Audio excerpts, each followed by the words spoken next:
就是perfectly done. But I think it's extension of this issue. Yeah,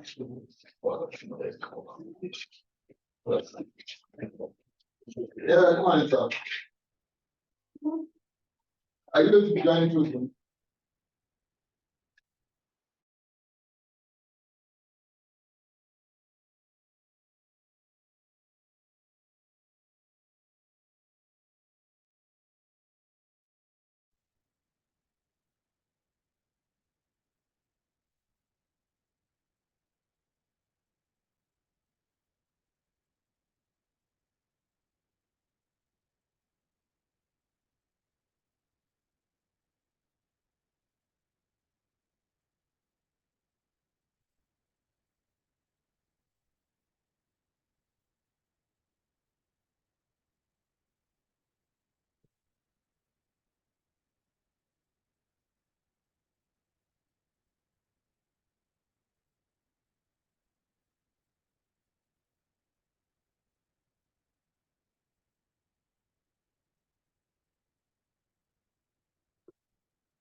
Good morning, Tunde.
Good morning, Tunji. Good morning, sir.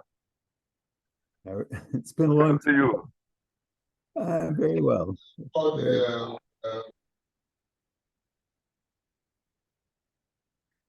Don't let me disturb your morning. Looking great. Good. So you're in Lagos? Yes, sir. I'm in Lagos State University. Uh-huh. Yeah.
Quickly.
Good morning, sir. It's 9:15 already.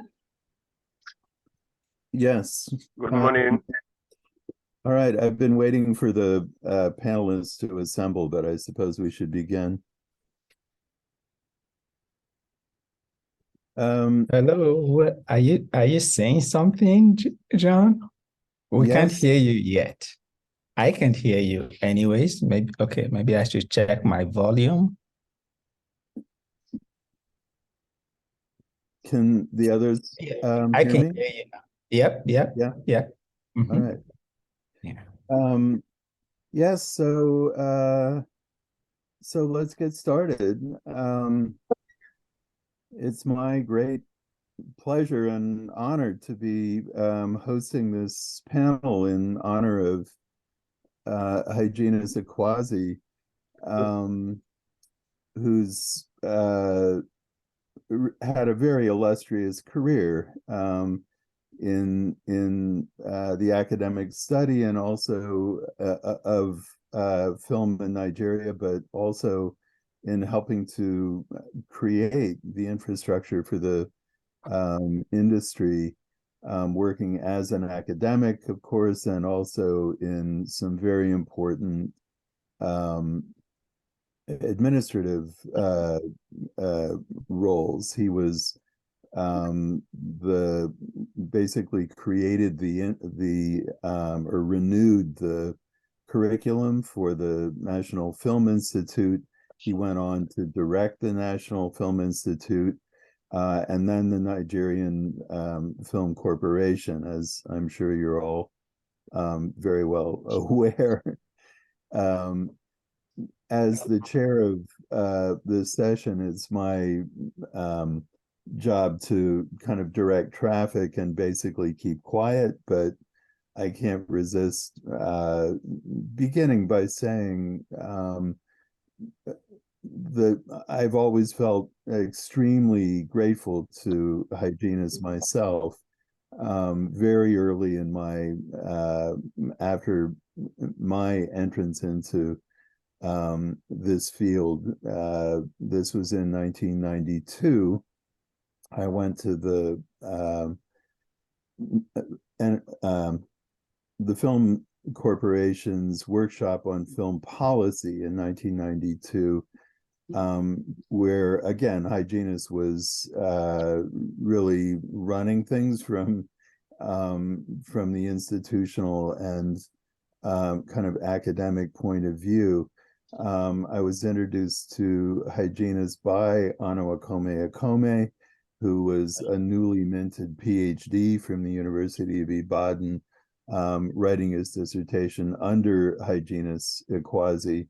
Akome, I believe, he was claiming to be the first indigenously sourced PhD in film studies in Nigeria.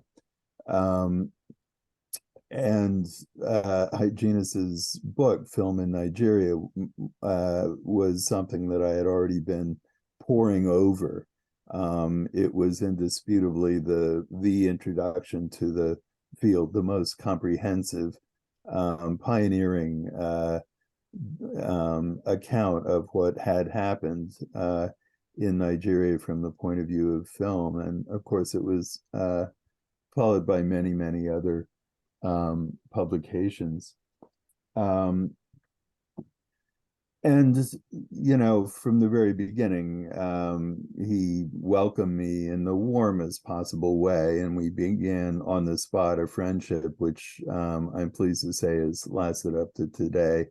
And, you know, I expect those two themes of his personal generosity, as well as his pioneering, truly foundational work in this field, is going to be the theme of this pair of panels.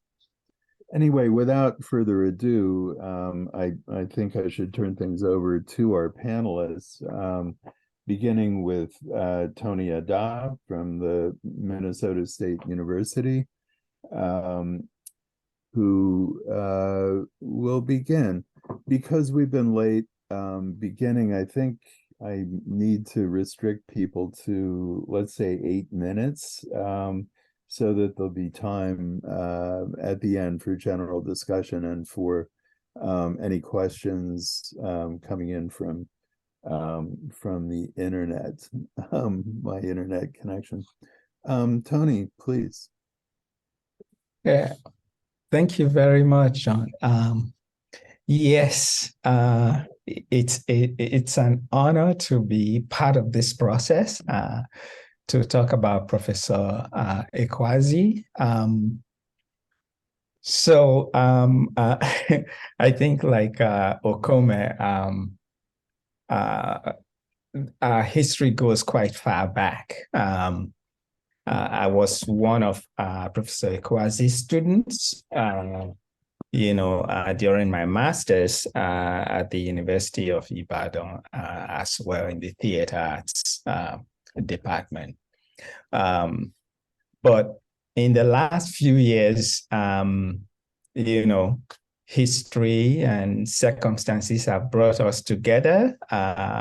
Again in 2021, when I was doing my Fulbright thing at Pan Atlantic University, I worked with him very closely. And now that he's Vice Chancellor at Dominican University in Ibadan, I'm also spending my Carnegie African Diaspora Fellowship time in the mass communication department there. So the last few years has been really good in developing a relationship which goes back to the 80s when I was a student. What I really want to sort of focus my attention on is, his role in the educational sector. So I think anyone who wants to talk about film education in Nigeria, especially in the tertiary institutions, would have to talk about Professor Ekwuazi, because he basically laid the foundation for that education, or for that pedagogy. So before this, I had actually asked him directly, so, which film programs did you directly set up? Now, of course, we all know about NFI, but we also know about, or some of us know about Pan Atlantic University. First of all, the Masters in Film Production there, which started a few years ago, and the upcoming undergraduate program in film and multimedia. So he's been foundational to all of these processes, these institutions and departments. Now, for those of us who are in academia, as I said, many of us went through him either as students, or for some, it is either as external examiner or a reviewer, or a supervisor, dissertation supervisor. So I'm thinking about, of course, people like Onokome, Professor Shaka, Professor Kaku, Professor Emesialu, Ibagere, and Foluke Ogungbe, who is now at PAU, and many others that some of us owe initial encounter with film scholarship to Professor Hyginus Ekwuazi. I think John has already sort of laid out his legacy in the industry, and his contribution to that particular sector in terms of human capacity building for the country. I think it's also worth mentioning his contribution to the development of a core group of professionals in the industry. So I'm thinking of people who went through NFI, for instance, or the graduates, people like Kenneth Gian, Yinka Edwards, Acho Yusuf, Leo Fomi, Alfred Chia, Ali Mustafa, Chinedu Miregbu, and many, many others who went through that particular institution. Very recently, though, and while I was at Pan Atlantic University with him in 2021, he had a particular project which was the National University Commission. And this was to develop what was called unbundling at the time of mass communication departments in the country, and so that there could be more sort of specialization in different areas. But this sort of, that process freed up film from being a sort of stream under mass comm into a full program of what in the American system will be called a major in the undergraduate programs. And I thought at the time, I thought that was really interesting, that it was a very interesting and good development. We can talk about the resources for actually mounting film production programs across the mass communication departments in the country. So those, of course, will be problems that will come up, over time.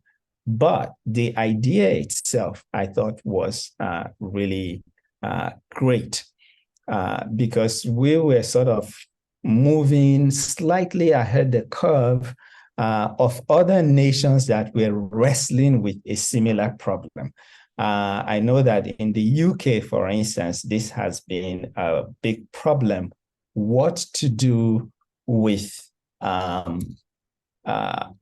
higher education in terms of film studies or film or media studies, whatever you might want to call it. So in developing the CC Mass program, though, from which film and multimedia now becomes a major, there is a statement in the document that says the focus is to bridge the gap between the needs of the industry and what Nigerian university system can offer in this regard. So I looked at that and kind of see the benefits of that, where we are historically. We know that now government, all sectors have sort of embraced the fact that film contributes significantly to economic well-being as a nation, amongst other things. But I thought that the focus of NUC was more premised on a kind of business ontology, right? We need to produce students who will graduate to make films that will make money, right? Bring food to the table. So what is interesting to me about this and Professor Ekwuazi's work is that he wrestled with these concepts and debated them with us, those of us who were at PAU, and probed, really probed us, and took feedback from us or ideas, or just listened to what we had to say about these developments and what creating a national public model of film pedagogy could be. And I think NUC, through his work, has delivered a very good document that I think will serve the nation well, but like all such documents, would need to be revised over time.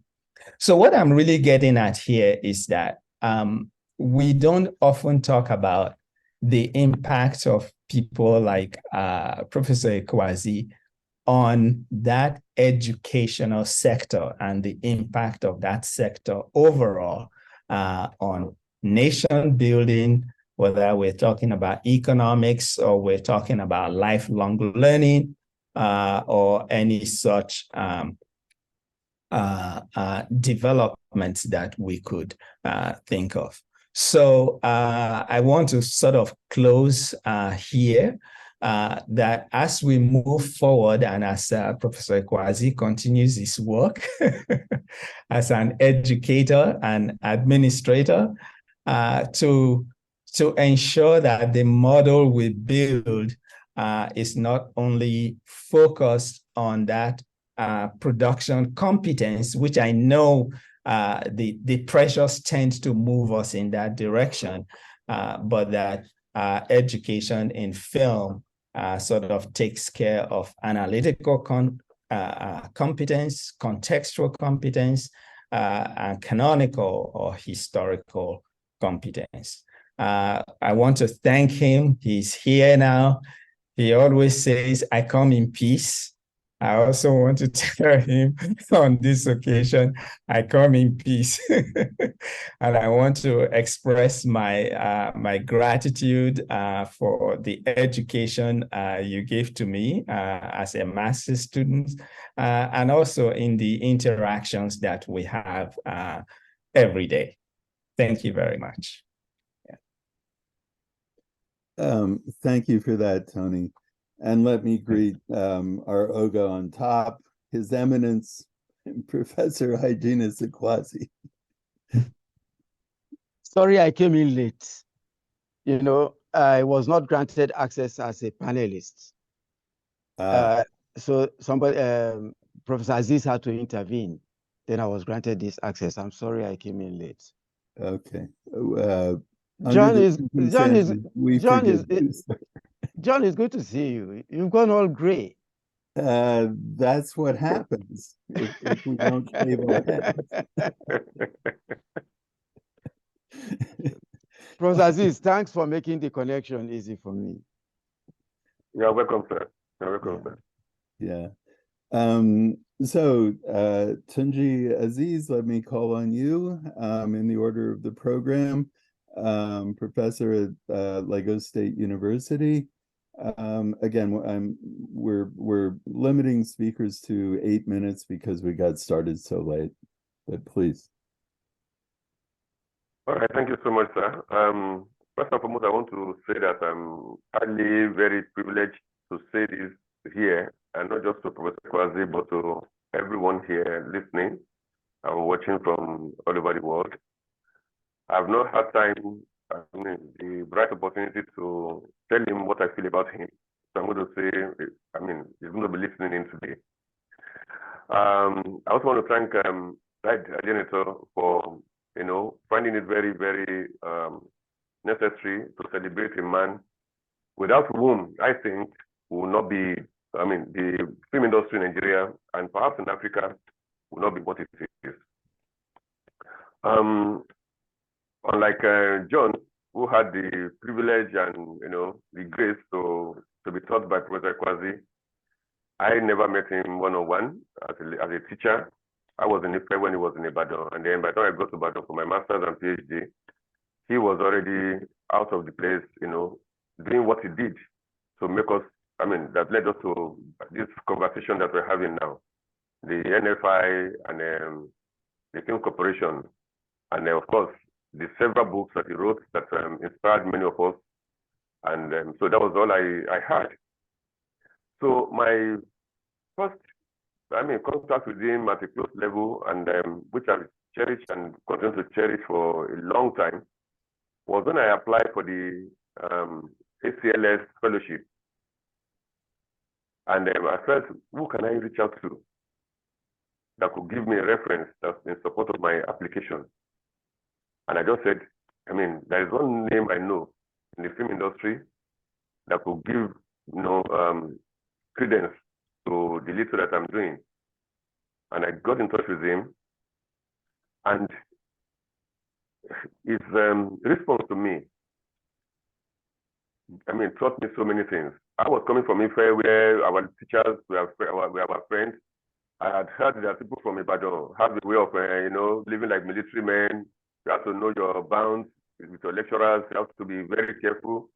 It was, I mean, I was told that it was a different environment from if where we had lectures, even air parlors and the rest. But here was the man who just, you know, said, "Oh, I will do it. I will do it. I will get back to you." And within a few days, he sent in his reference letter, and I read it again and again and again. And I must say, sir, that I've been using that template to also write references for other students since 2012 or 2013 when you wrote that for me. It took time to read my proposal, and it, I mean, section by section, and I saw the thoroughness. And that, I mean, I think that without that very powerfully written reference, I might not have got the fellowship. And since that time, I mean, he's been a mentor, he's been a father, he's been a friend. And sometimes I wonder, I mean, recently when Said called me to say, you need to talk about Professor Ekwuazi, I started wondering, what would I say about the man? I remember that I went to meet him with a friend, Niji Akoni, just last year, and Prof, we are owing us this. We sat down and looked at the prodigious work that he has done in the industry, in administration, in curriculum development, in mentoring, in, you know, I would say that there's a need for us to do something about this man before he retires. And we went to meet him in Ibadan. And we said, I mean, that, sir, we want to do something about you. We need all of your work. We need to do something about you. Your influence on the film industry, on broadcasting in Nigeria, on television is so enormous that we need to, you know, put something together in your name. And he made a promise to us, but I think that his busy schedule has not been able to, has not allowed us. And then when I was doing this, I now said, okay, let me even do some research. Are there people who have really tried to celebrate this great man? And I saw that Professor Ains said something about him, that is the Dean of Film Scholarship in Nigeria. Now he's Vice Chancellor. So I'll say that there's no longer Dean of Film Scholarship in Nigeria, he's Vice Chancellor of Film Scholarship in Nigeria. Because when I look at his contributions to the film industry, I try to see if there was any lacuna. In the area of film as business, Ekwuazi has something to say. In the area of curriculum, being tailored to the need of industry, Ekwuazi has something to say. In the area of film being politics, Ekwuazi has something to say. In the quality of how to produce films, Ekwuazi has something to say. This is a book, for example, you know, that gives, an in-depth understanding of what film is. So I have so much to say about this man. But one thing that I think drives all of this for me is this humanity. I think Ekwuazi's humanity is one thing that every one of us should emulate. I come in peace, shalom, my brother. No, you would not, I've not seen him under any pressure, even though I know that there was pressure. In fact, at the time we spoke to ourselves in LASU, Lagos State University, that let's snatch this man from Ibadan. And we went to him. And we said, please come and just join us here. Well, he gave us his word at the time. Then later he said, look, sorry guys, Ibadan is still my first love. So I hope Ibadan understands that. I hope Nigeria understands that. And then when I look at his contribution to the reward of film, rewarding filmmakers in the area of award schemes, his contributions to debates. I was in the Armor College for about 10 years, where he was jury, and I know that the feedback that we get, the award scheme would have been, what it is or what it was at that time, if Professor Ekwuazi wasn't there. So there is practically no area of film making that Professor Ekwuazi has not touched. I invited him at the time to LASU to give us a lecture when we were organizing something about for film scholars, young film scholars, and his contribution, Dateline Nollywood. Everybody sat down. Major filmmakers were in the hall taking notes. In fact, they said it was film 101 for them, and it was film 101 for me. So, Prof, you have done so enormously well. And I want to appeal to you for one thing today that we are seeing this. The schism between BSc film and BA film is one thing that is, that I think we have done well to really put, to rest. Because most of us, came from theater art to get into film because of people like you.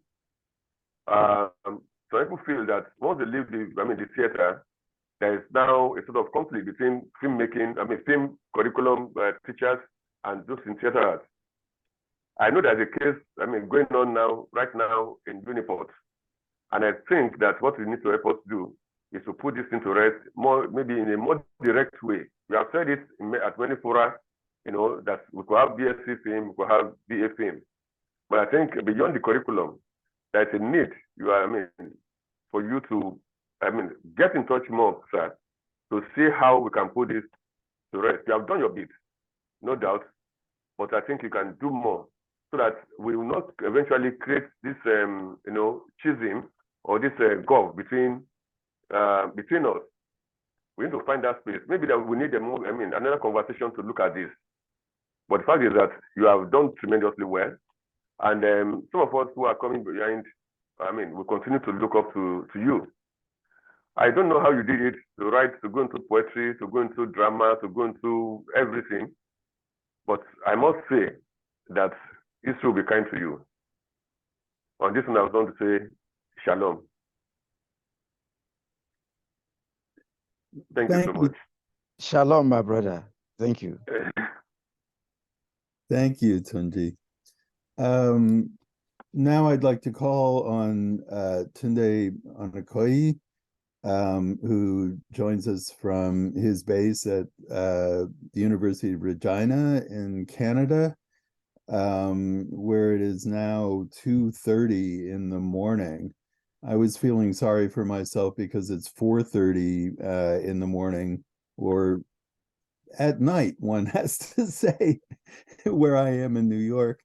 I think Tunde's on the other side of the continental divide, where maybe it made more sense for him to just stay up pouring libations to Hyginus rather than to get up so early. I'm wondering how he played this.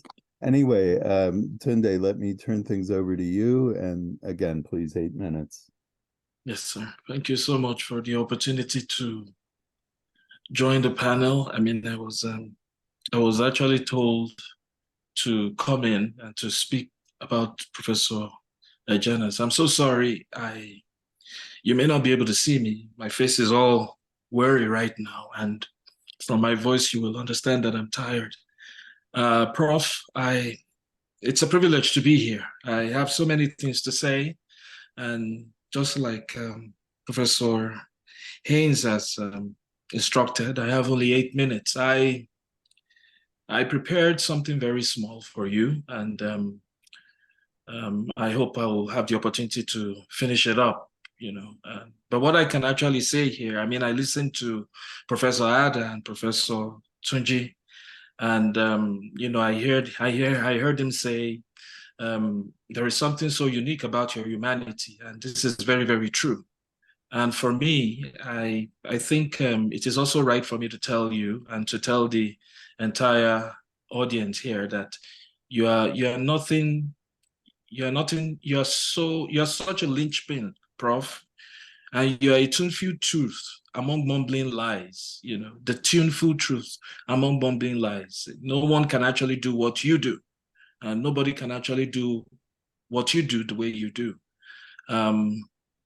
Anyway, I'll just go to my presentation. In the year 2015, and in the 3rd volume of African Studies Review, renowned film scholar of long standing, Kenneth Harrow, wrote a guest editorial introducing the ASR Forum with the title, What's New in African Cinema, in which he praised the scholarly efforts and intellectual labor of Mathia Diawara, which has for many years and decades influenced and shaped the thoughts, careers of a much younger generation of film scholars, both within and outside the continent of Africa. In that piece, Kenneth Harold praised the unrivaled efforts of Matia Diawara's scholarship through his pioneering book, African Cinema, Politics and Culture, 1992, which, according to the elder, set the stage for many major critical approaches. Among his numerous and original approaches, Diawara promoted the use of archival research in the historical periods of colonial production units, and much later delved into the direction taken in Anglophone, Lusophone, and Francophone cinema. I need not remind us here that Matia Diawara is not just a scholar, but he complemented his solid career by turning to filmmaking and produced a significant body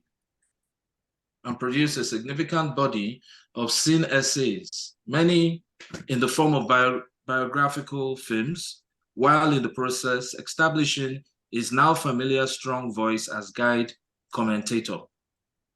Thinking through Harold's endorsement of the dignity and consistency and tenacity of committed intellectual labor, it is most significant to what I will humbly and briefly provide in this presentation.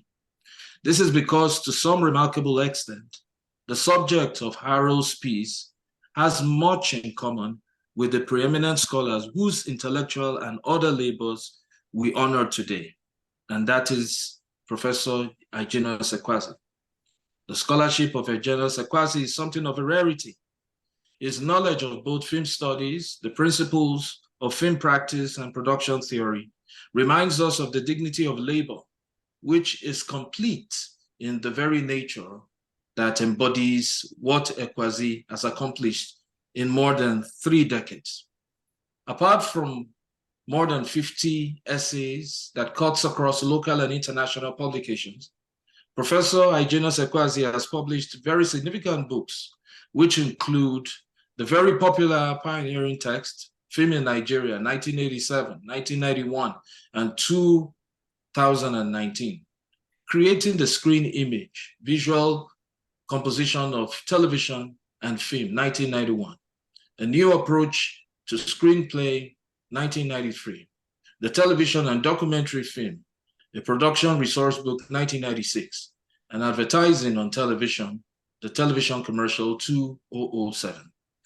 These texts specifically testifies to Hyginus Ekwuazi's rich and robust knowledge in media studies, and one who expertly demonstrates the required acumen in pursuing the required research in the area of screen media and the practice of the production. I shall speak briefly on the first 2 texts later to further my point. Indeed, Hyginus Ekwuazi's numerous labor are significantly beholden to intellectual history and a larger life of mind. During his formative years as a scholar, Hyginus Ekwuazi set himself apart by venturing into a territory of the unknown, gradually and successfully bringing to limelight what we know and refer to today as studies in Nigerian cinema.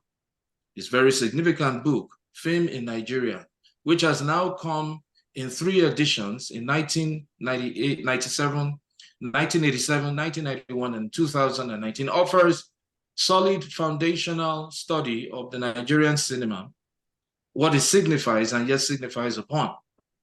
When the 1987 edition was produced, not much had been done or written or produced on Nigerian films.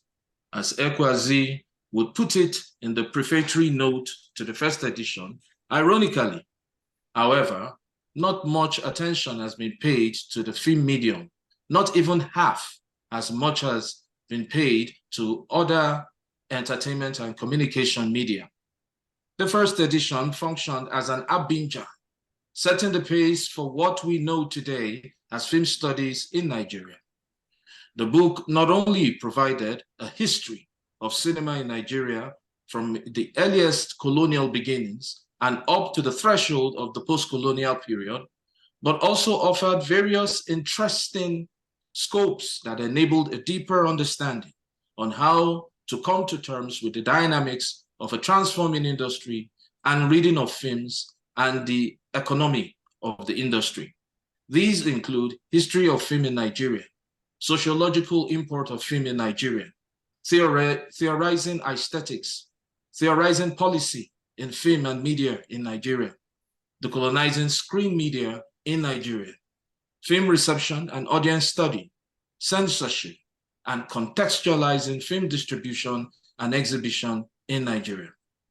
In addition to the aforementioned, Ekwuazi generously outlined the immense contribution that pioneered filmmakers such as Ala Balogun, Eddie Egboma, and Jabadu, to mention a few, made to the development of cinema in Nigeria. All these are captured in the book that has a strong history and remains relevant for about 32 years.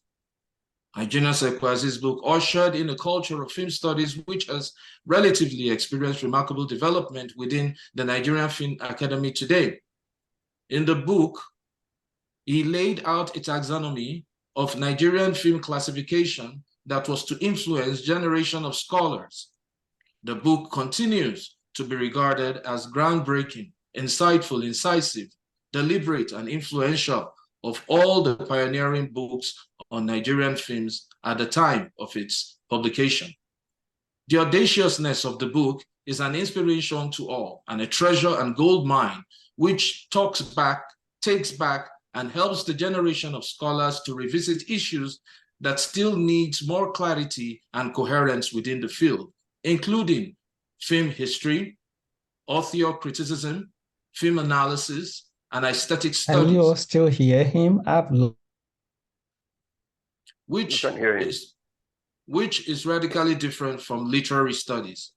Yet, it must be borne in mind that readers and admirers of Professor Hyginus Ekwuazi need to know that film in Nigeria is just one of those books that defines the rich scholarly accomplishment of this renowned scholar.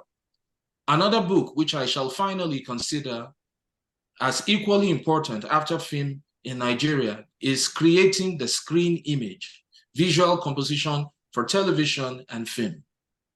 The book testifies to Ekwuazi's efforts as a complete scholar and an example of a teacher who is not content with reading and analyzing film for the sake of its literariness, but who seeks to instigate others to note that the visual apparatuses and elements that cohere with the camera movements, shots, and angles and framings are connected in diverse ways to the narrative and aesthetic structures of film.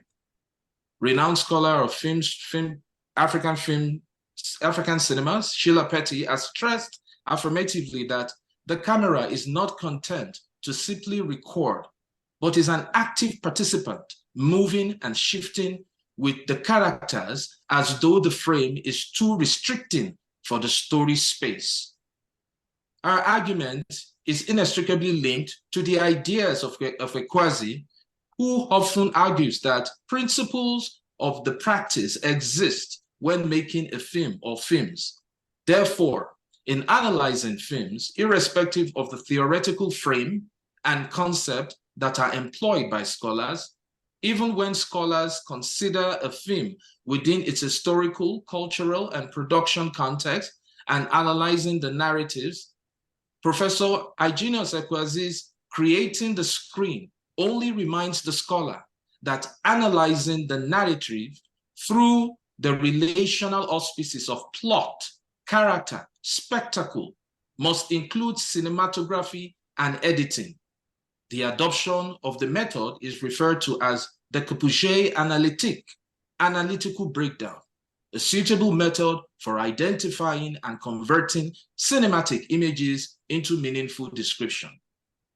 The filmic analysis is incomplete without découpage analytique.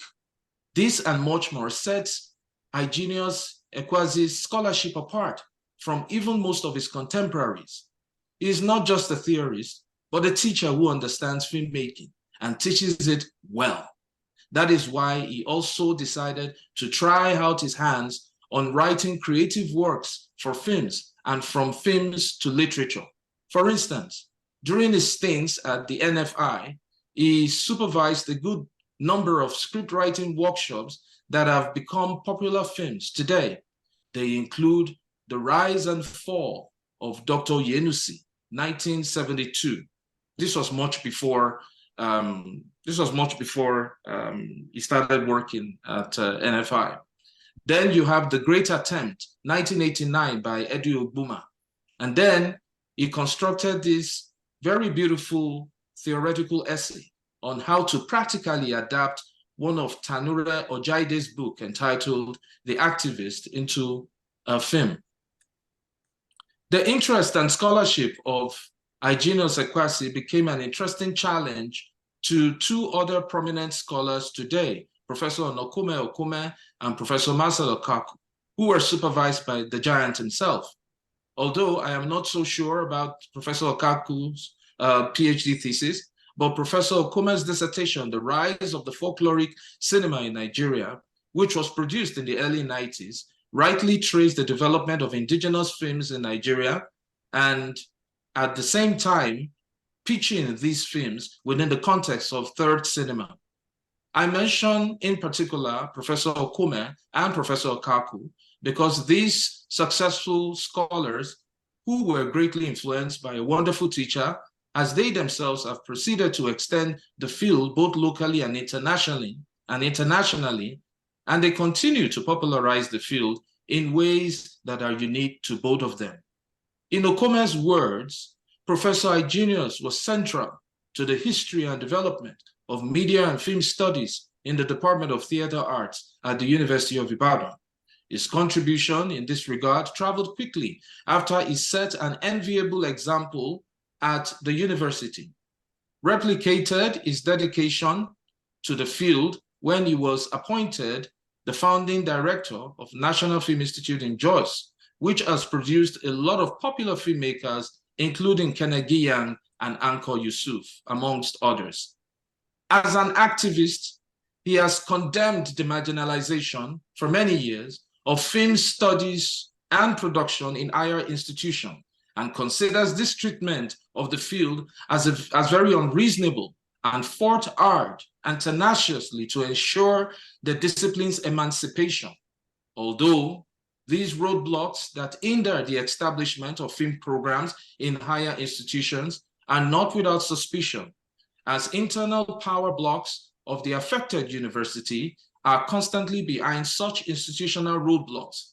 And as Moradinwa Adejumobi has authoritatively argued, institutionally configured firewalls perpetuate continuing marginalization of African media studies and constrain the disciplinary horizons of expectations for African media scholars. The good news, however, is that universities across Nigeria have been granted this autonomy to float film programs with some interesting successes recorded, while some are well underway. Conclusion: Ekwuazi has stood firm in his conviction for the field and its growth and development for many years, now inching gradually towards the status of an emeritus scholar and professor, and spending quality time teaching and supervising undergraduate and graduate students, production and thesis at the Pan-Atlantic University, Lagos. Professor Hyginus Ekwuazi's life works will remain relevant to all and sundry. He is still active and still writing both scholarly and creative works, some of which I have read very well. He flourishes still and at present, and in much the same way as he did during those developing and formative years as a young man. It is said that a dance should cease when the ovation is loudest. But my prayer for you, Professor Hyginus Ekwuazi, is that your song will go on as long as there is voice to sing it. Thank you. Thank you, Onikoyi. Thank you very much.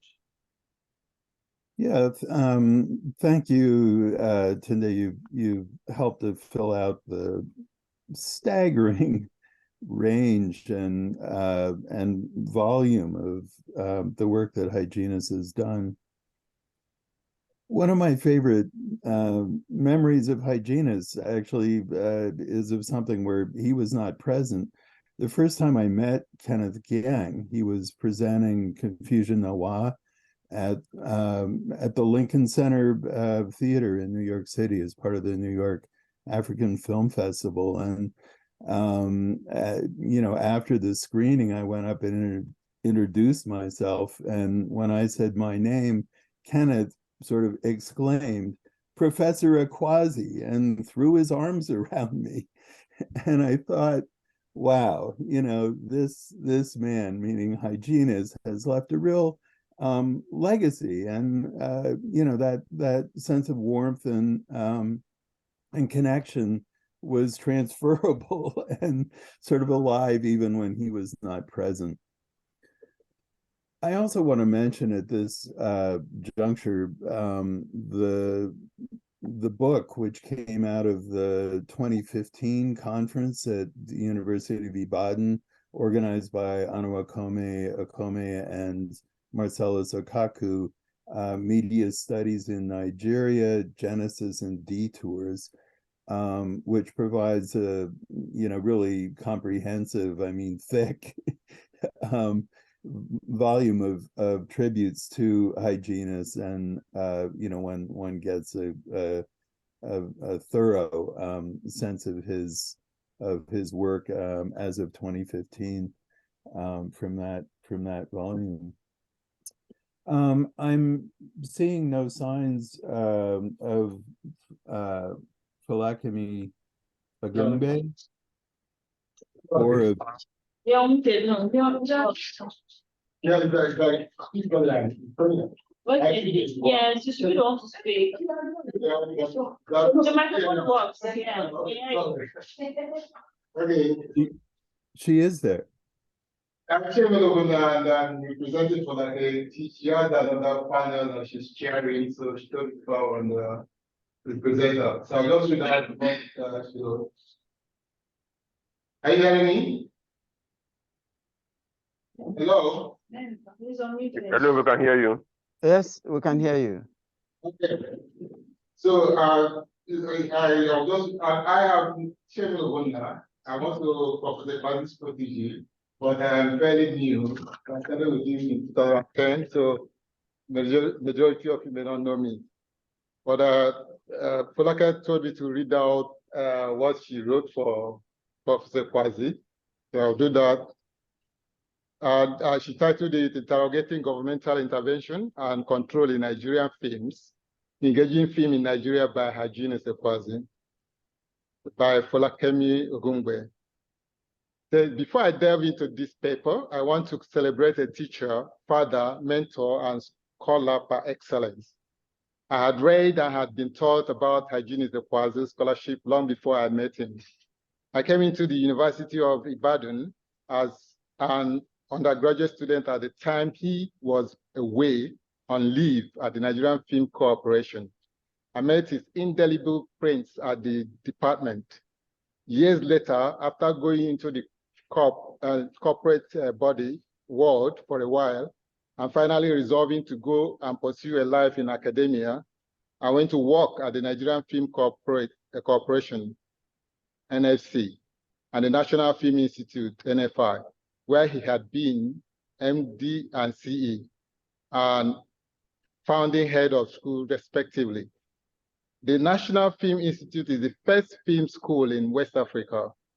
At these organizations, again, I met his indelible prints. Shortly before I joined Pan-Atlantic University as faculty, Professor Ekwuazi made an exit, resigning his role as the head of Department of Film and Multimedia at the School of Media and Communication. He left to be the Vice Chancellor of Dominican University. Need I tell you that I met his indelible prints yet again? Truth be told, Professor Ekwuazi is my guardian angel. He seems to always clear the road for me everywhere I go, then leave shortly before I arrive. The indelible mark of Professor Hyginus Ekwuazi transcends these three aforementioned locations of remote contact, but is indeed firmly rooted in the intellectual space of film scholarship in Nigeria. Professor Hyginus Ekwuazi was not my PhD supervisor at the University of Ibadan, but he took it upon himself to co-supervise me unofficially. He drilled me generous in his tutoring. He hunted down elusive celebrities who were not cooperating with the interview schedules. And as you would expect, they all literally trembled at his feet. I had no choice but to cooperate with me. This unassuming but highly revered scholar has been called the father of film scholarship in Nigeria. His PhD thesis, submitted at the University of Ibadan, being the pivotal research on film studies in Nigeria. Sometimes I sit down and think about the bravery that is required in diving into a then obscure area of research. Professor Ekwuazi bulldozed the way for several hundreds of scholars that have researched and continue to research into film scholarship in Nigeria, also sometimes fondly called Nollywood studies. Film in Nigeria, first published in 1987 by the Nigerian Film Corporation, can be regarded as a testament, a logbook, and a compass within which all navigations of film scholarship in Nigeria rest on. Notable Nollywood scholars such as Onokome Okome and Jonathan Haynes have dwelled heavily on this important work of Hyginus Ekwuazi. The second edition of Film in Nigeria, published in 1991, amongst other interesting topics, examined the diachronic structure of the Nigerian film industry, as well as looked at the development schema for the Nigerian film. It also traces the history of film in Nigeria from the earliest times up until the late 1980s. It moreover examines the ideology-driven film culture of the colonial government. It establishes the active agitation for indigenous filmmaking in the post-colonial era through the works of former state practitioners such as Hubert Ogunde and Duro Ladipo. Ekwuazi explained the difficulty experienced in the making of films in the past. There was a lack of basic techniques in scriptwriting and production that led Wole Soyinka to reject the filmic adaptation of his play, Kongi's Harvest, calling it a stagey, static film. This was the beginning of the film industry that we now know. The film industry that has recently released fast-paced, action-packed movies such as Gangs of Lagos and Brotherhood, with special effects, stunts, fight scenes, lots of action, and gunfight. There is also realistic prosthetic makeup and green screen effects. The equipment have also become sophisticated. The industry has grown out of the hands of the government, which is now frantically trying to exert control over it. The recent melee in the digital media space on the Gangs of Lagos had the Nigerian Film and Video Censors Board, an offspring of the Nigerian Film Corporation, declaring openly that they cannot stop the film as they do not have jurisdictions under the law. Their jurisdiction, they claim, covers cinema and DVD distribution, but not the virtual space. The very uppity film culture that Hyginus Ekwuazi described now has a replacement. New forms of social order, one of which is digital skits. Digital skits have deconcentrated and decentralized filmmaking in Nigeria, causing a studio-in-the-pocket situation. Whereas the pre-colonial films stamped the image of the Queen of England in order to make an ideological statement, the image of the Queen in contemporary film is probing colonialism in Nigeria.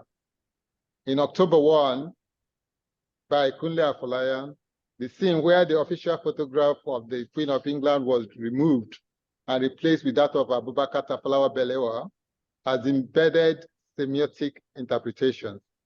All through the film, the questions of colonialism was going on subtly, cresting at the point of the replacement of the photograph.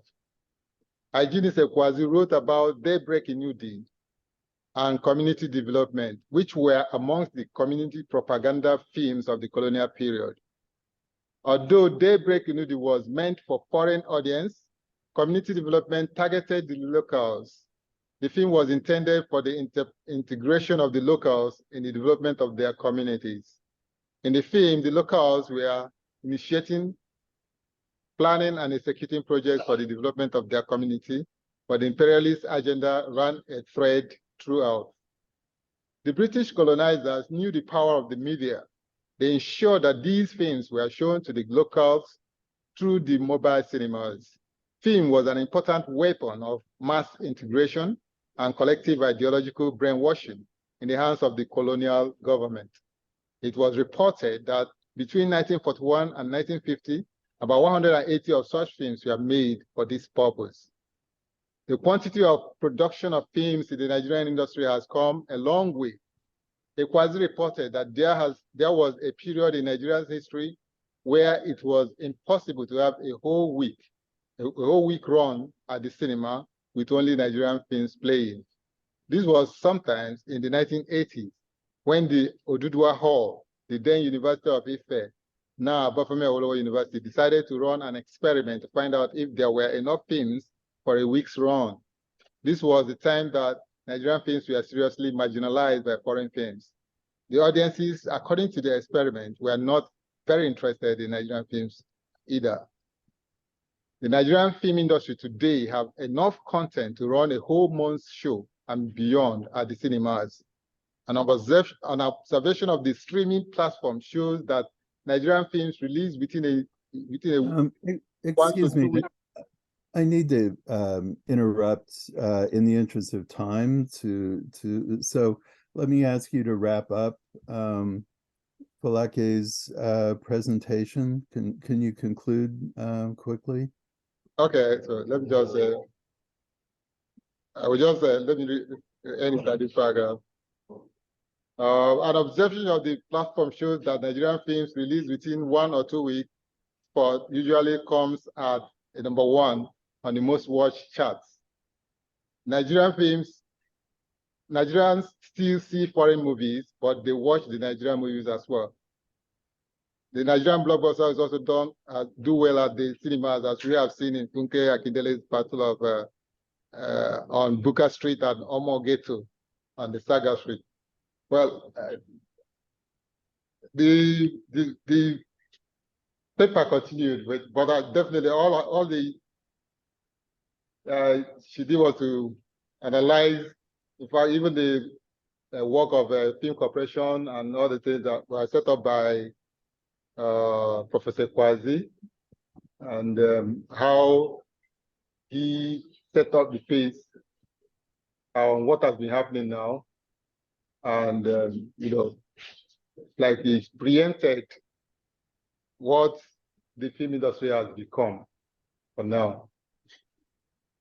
I must say that in my own case, I actually know Professor Ekwuazi. Like I said, I'm a new person in the field.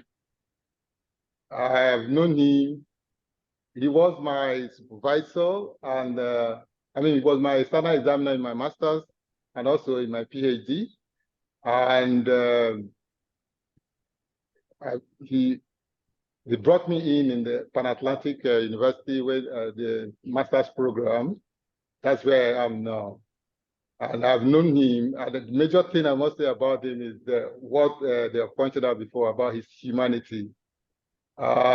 His capacity for tolerance, his ability to understand humanity is top-notch. Yeah, he can accommodate anybody in this world. I've often hear him say that he can work with anybody, and really I've seen it in practice. Professor Ekwuazi is the kind of person that can work with anybody, no matter the person's temperament, and successfully get out whatever he wants to get out of that person. So I will say my encounter with Professor Ekwuazi, it has been the beginning. I call myself as a new researcher, and I just dream that I can get, even if it is up to 1/4 of the kind of mentorship Professor Ekwuazi has had. And I must say that he's a very wonderful man, and I pray that God will keep on enhancing it until the last days. All right. Thank you very much for stepping in and doing such a capable job of dealing with Foleke's absence. I'm still seeing no sign of Femi Shaka. We have 15 minutes left before we get terminated. So that will leave some time for discussion among us and anyone else online or in the room who wants to participate. But first, let me call on Hyginus to, I want to give him a chance to retaliate at whatever length he would like. Sorry, John, Prof, can I say before Prof comes in? Oh, sure. That's a question that we may need to answer. Can I go on, sir? Yes. Yeah. Nobody mentioned. I forgot to mention the fact that it was a priest that he left the seminary to do what he's doing now. So I think, in a way, for me, that background also has an effect on the person that he has become. So I don't know if many people know that he was a seminarian, and he has gone back now to become the vice chancellor of a Catholic university. So I think all of these, contribute, have major influences on him. So I like, that's what I wanted to add to what I wanted to say earlier. Thank you. That really provides an insight that's new to me, certainly, and I suspect to a lot of us. But thank you for that, Timothy. Hyginus. Yeah, thank you, John. Let me just quickly take that point Professor Aziz just brought up. Yes, it's hardly to go into any gathering today where you have a lot of scholars, a lot of people, and you don't find ex-seminarians. In fact, one is very close here now. Somehow we find ourselves in our younger days, try that. The guy is laughing. I'm talking of Tony Ada. There are many people who went through the junior seminary like that. So there are many of us, even Marcel Okaku too. It's one of those things you find yourself into that kind of thing, and then if the Lord needs you elsewhere, he directs you elsewhere. So there's that. So yes, I was in the seminary, I was in the junior seminary, and I spent, I think, 6 months in the senior seminary before I left. So thank you very much. That is true. It's actually a part of my life that I wonder, did it really ever happen? But that's just by the way. Now, some very nice issues have been raised here. And you see, I think it was raised when, I can't remember who spoke now, the issue of money and fame. I think it was Professor Tony Ada.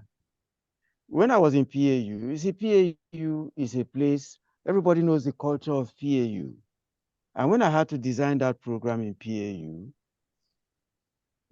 it had to be understood that filmmaking is for, nobody sends the child to school to go and study filmmaking in order to come out and not make money, but to make public-oriented films that will not fetch any money.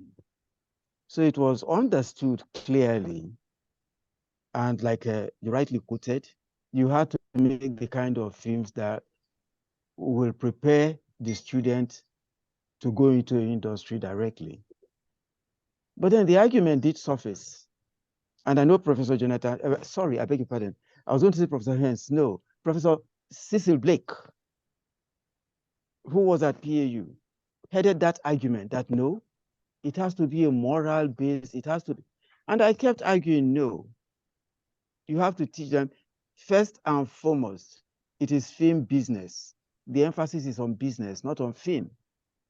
So it is the business dimension. You make it, there's an audience that buys it, and you go smiling to the bank, and you're able to make another film. So that issue of the money will certainly come in. And if you look through the syllabus, it's there, that you're able to make money, but you have to do it from a background that you are contributing something to society. So you are making those kinds of, I won't call them moral armament films, but films that are oriented, that are directed in the public interest. Interestingly, it was Professor Tony Ada who made that point. I find that at PAU, he dangled between the divide. At one time, he would support Professor Blake and a few other people. At other times, he will come nearer me. And I think he's been fully converted now, that the whole business of film, that the emphasis is on business. It's film business before it is business before it is anything. And then, Professor Aziz, you brought up a very interesting point, and that is this issue of the BA and the BSc in film. Yes. Yes, sir. At the NUC, it took us time to arrive at that. Knowing that what we had earlier before that was the BA film. It was the BA/BSc film. And what the executive secretary said at that time, let it depend on where you want to domicile it, but the content will remain the same. If you want to domicile it in the social sciences, it becomes BSc. If you want to domicile it in the arts, it becomes BA film. And that was the basis on which we designed the first curriculum in the NUC. So you had that / BA film, BSc film. And some universities started running that. Port Harcourt started running that, and the National Open University started running that. Other departments took a little bit of that, and then with this sort of film studies and ran it. So you had a potpourri kind of something. But then by the time the unbundling came on, it was decided, okay, let us leave the humanities alone. Let us leave BA film. But again, what then do we do with those in the social sciences? And by the way, the moment the unbundling came, it meant that mass communication would become a faculty of communication and media studies. Would you go there to teach BA film? So it was argued in the NUC, and the thing taken was, okay, let us leave BA for the humanities and the arts. Then let us take the social sciences, and let us add something to it. So it is film and multimedia. So you see, it's different. So it's BSc, film and multimedia, and it's BA film. So the syllabus is very clear on the divide. So working with the same 120 units that NUC gave, you are going to find the one for film and multimedia. We bring in multimedia courses to the same extent that it brings in the film courses. And the one in BA film will just bring in film.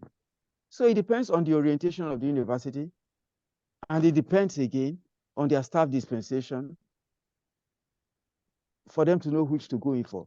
I know the argument then arose at Abuja, why don't you do the two?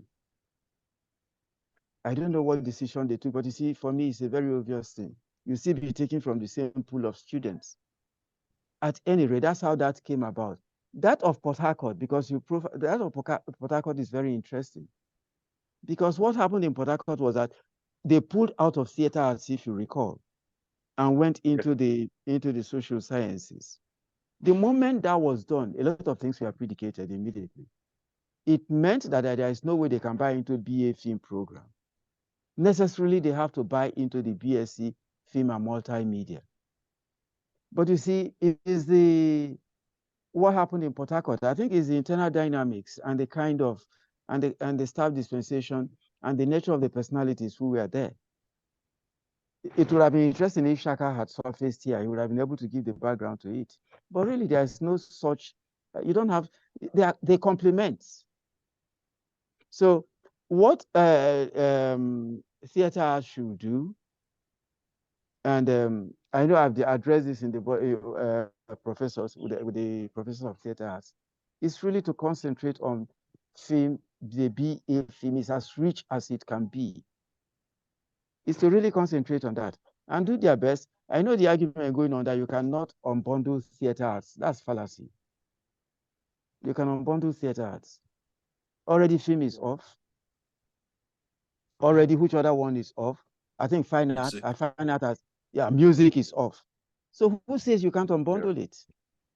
You can really unbundle it and then situate film properly as an entire program unto itself. Now, the marginalization issue that you brought in, I think, has been taken care of by this. Because if you see what NUC has done, is to give you the 70% and then say, okay, you take 30% and bring in the characteristics, the vision and mission of your university. You know, so if you work within the range of the 30% given, there's no way you can be marginalized. But if film occurs within theater arts, it will be marginalized.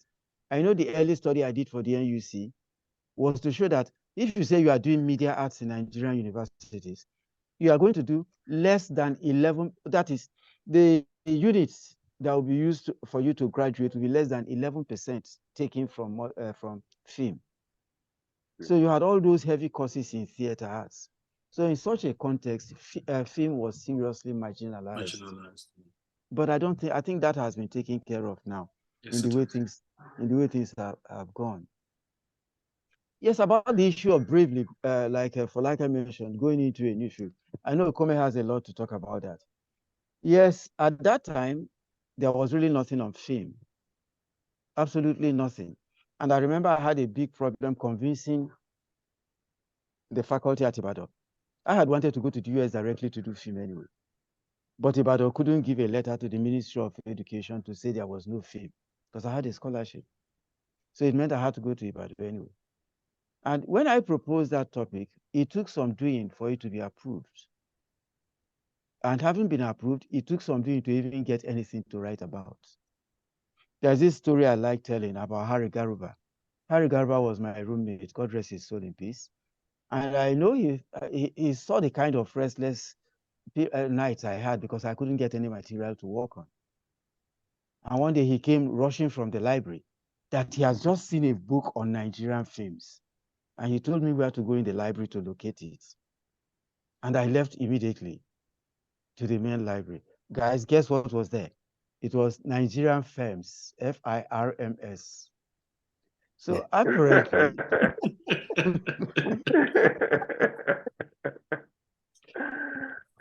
I came back very deflated.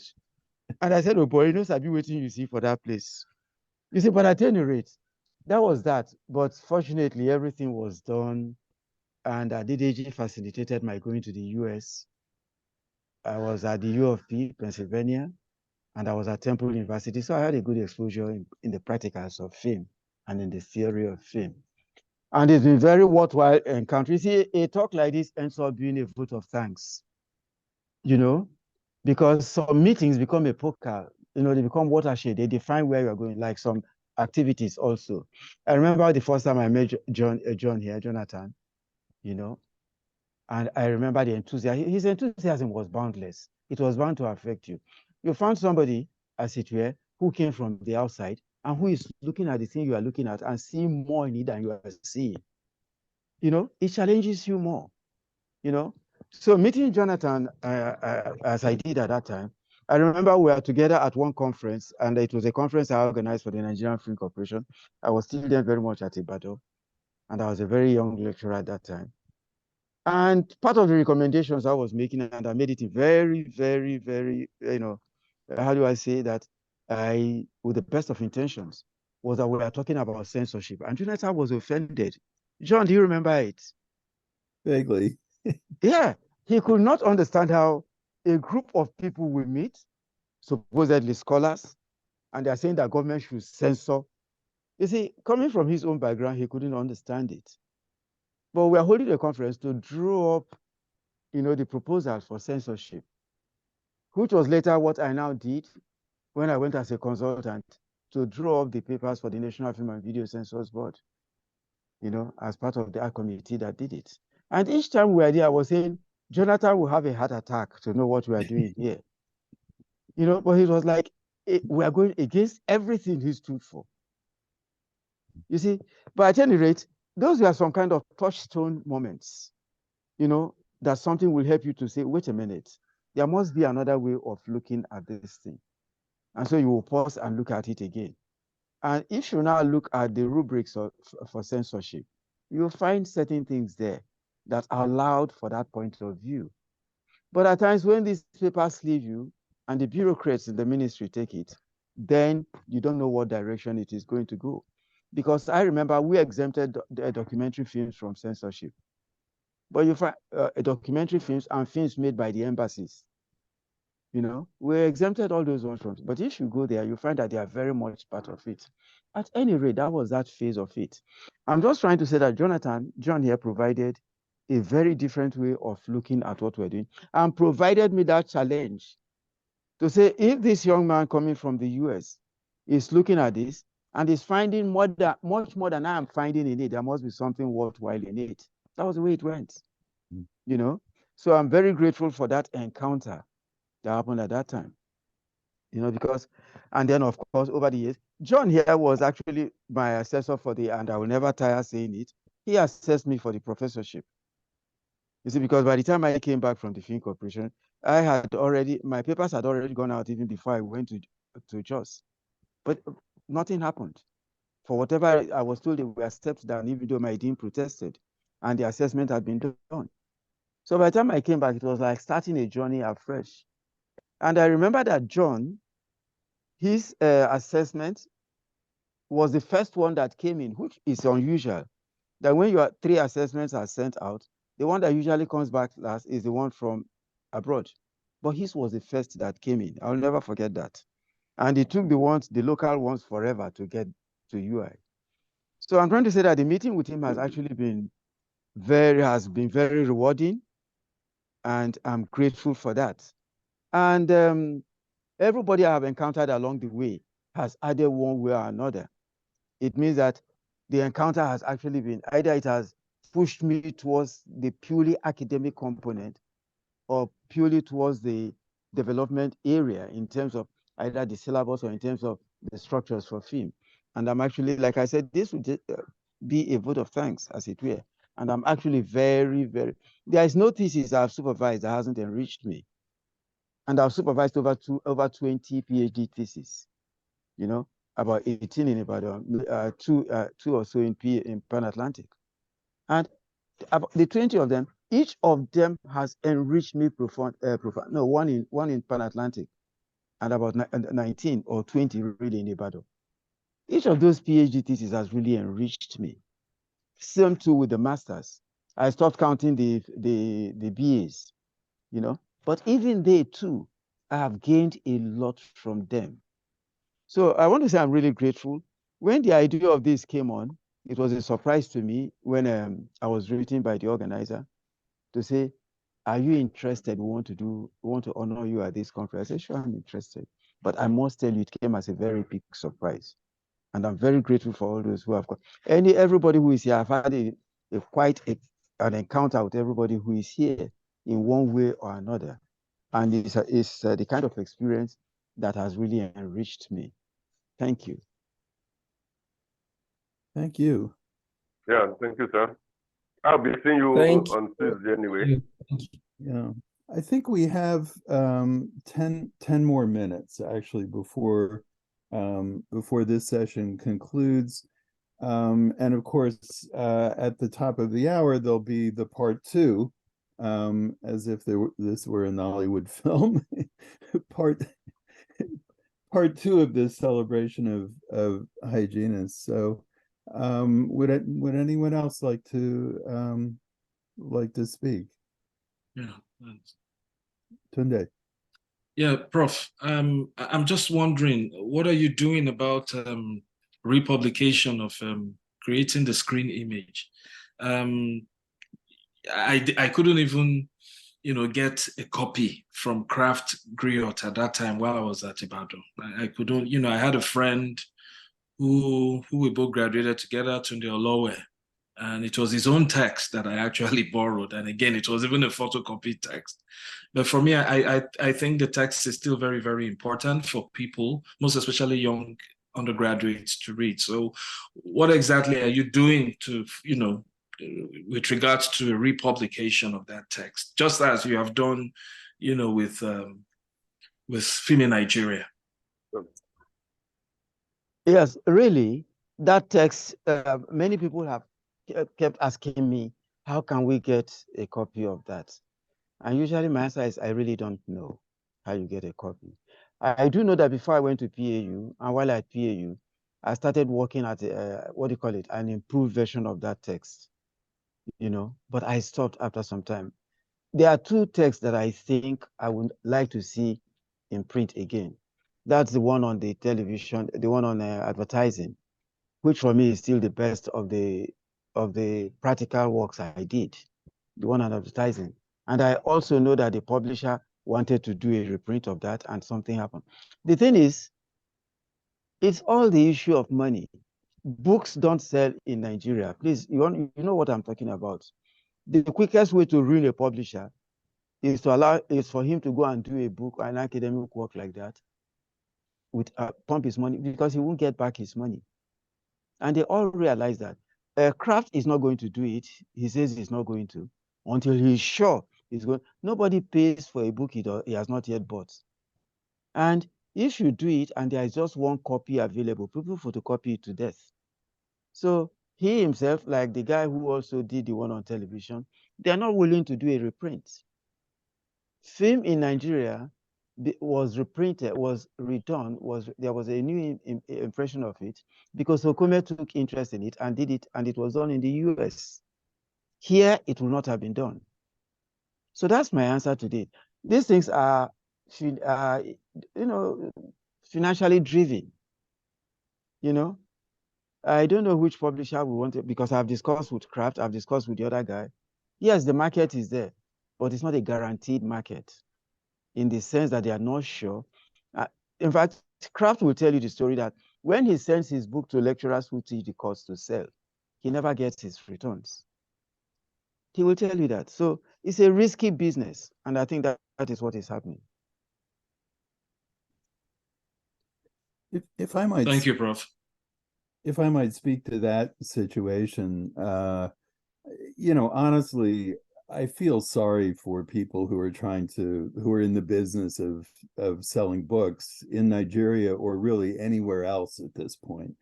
Academic studies, it's very, very hard to do. But, you know, once one gives up on the idea that one will become rich as well as famous as a result of publishing books, other doors open. I mean, I myself, on only one occasion that I can remember, have I gotten royalties on any publication that I couldn't drink up on the spot, you know, maybe with a little bit of help from my friends.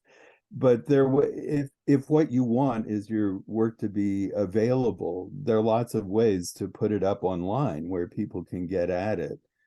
I've uploaded most of my stuff. I mean, not books that publishers are actively supporting and deserve to make money from. But I think all of my articles are on Academia EDU, which isn't the only, but I think probably the biggest free and open website where people upload their work. And, you know, every day my work gets viewed by people, anybody with a internet browser anywhere in the world has open, free access to it. And it's one of the things about our world which is actually kind of marvelous. And so, you know, it's not difficult to have any of your works uploaded, scanned if necessary, but then uploaded to this website, and then just let it be known that your stuff is there and can be accessed. So you know, modest suggestion to everyone. Anyone else have an intervention? I see there are people. I think there are some questions. There are questions online. Go ahead. Thank you. There are questions online. Yeah, can I speak? Thank you. Yes. My name's Kim Tomaselli from the University of Johannesburg, South Africa. Hello to Jonathan, who we hosted some time back, and to Hyginus, who was one of our guests on a panel at the International Association for Communication and Media Studies in Durban in 2012, when we ran a panel on Nollywood and reception and audiences, and how one studies those in relation to improving the production values of programming for Mnet and DSTV, which broadcasts across Africa. And just linking back to Jonathan's point about publication, that panel's was all the authors from all over Africa were republished in the Journal of African Cinemas, on which Jonathan has also been a board member. And while that journal is, yes, behind a paywall, the publishers do a lot to promote the articles that they publish. They do a lot to promote the authors. They promote the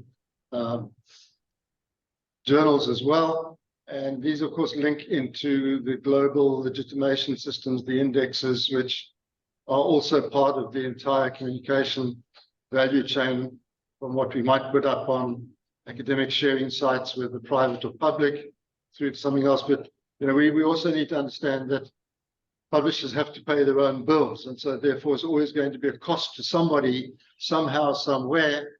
And the question is how to find a model that works best for all of us, because we're all working on the different business environments.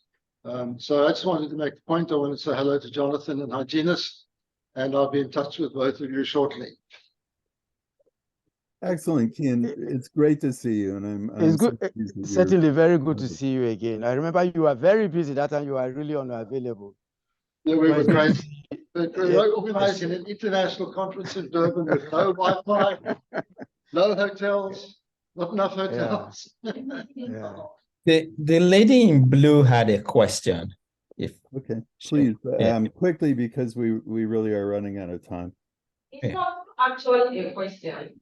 I want to join my voice to appreciate and greet my Oga. I would say for now, I am the last PhD he supervised. I defended my PhD last year, 2022. On the day, immediately after the defense, the department brought in his retirement cake. So we celebrated his birthday. So I want to join my voice to say that Oga is a wonderful person. Everybody kept saying his humanity. His humanity. Oga is a father.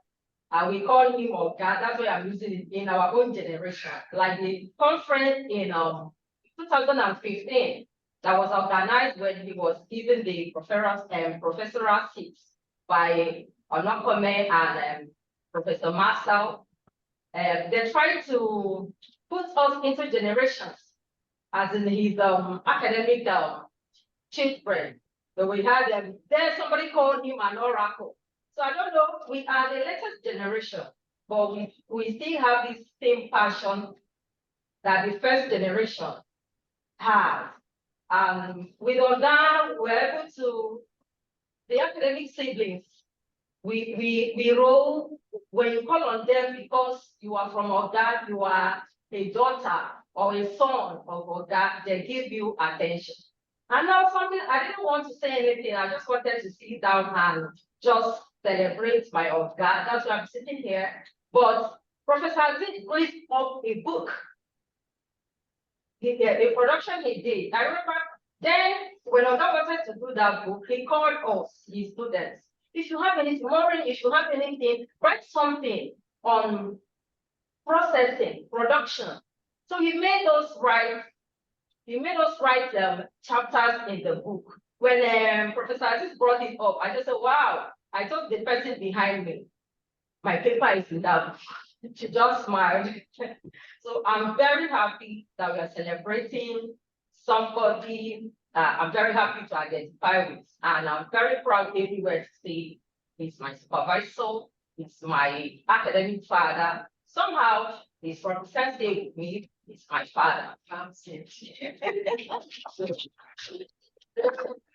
Thank you very much. Maureen, thank you. Yes, thank you. That's an excellent way to close this session, I think.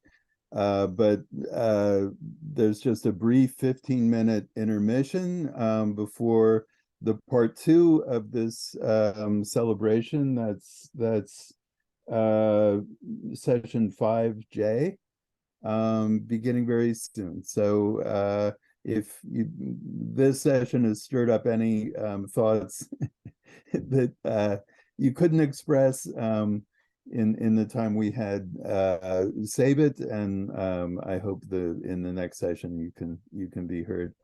Hyginus, thank you. Thank you very much, John. Thank you very much, John. Thank you. Thank you. And thank for you, all guys. the participants. All of you. Thanks for helping make this occasion. Thank you. What Thank it's you. been. Thank you. Professor Aziz, has he disappeared? He has. Oh, he's gone. That's okay. Thanks, Are everybody. are we using the same link for the next session? No, check. No, I think If you not. check what you have, you'll get the link for that one. All Go right. back to the destination, you'll get it. Yeah. It's not the same link. Not the same. All right. Thank you very much, everybody. Okay. Thank you. All right. Onikoyi, it's good seeing you. John, have a very good day. Same to you. As you're waking up to a new day. Right.